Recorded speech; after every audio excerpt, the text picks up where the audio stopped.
So what is the minimum number that where Allstate in this case would consider for a self-funded plan?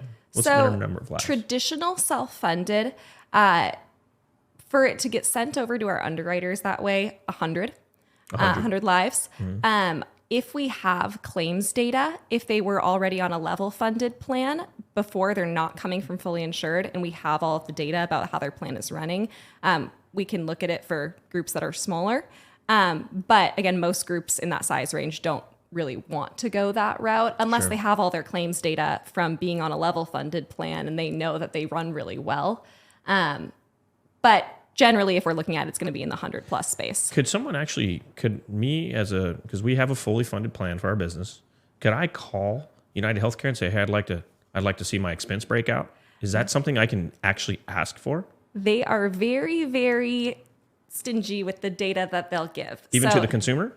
Yes. So as a group, there's very, very limited data that you can get about how your plan is running, all of that kind of stuff. And that's a big benefit of the self-funding too, is you can't make great decisions for your business if you don't have the data to back it up. Boy. So we give as much data as possible to the groups, obviously abiding by HIPAA regulations and things like that, but as much data as possible about what providers people are seeing, how much we're spending on claims, what drugs people are getting, that kind of thing, so that groups can then use that data to be strategic about the decisions they're making.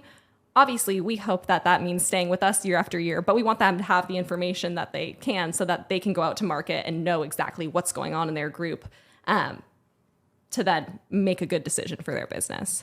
So it sounds like level funding is that kind of that bridge for people who are going from fully funded to self-funded. Yes, a lot of times it ends up being the stepping stone on the way to a traditional self-funded Let's give it a model. shot. Yeah, but still a level monthly payment you can budget for. You know what it's going to look like. And basically, it's just paying for the claims up front by funding a claims fund to pay them as opposed to paying them as they're incurred.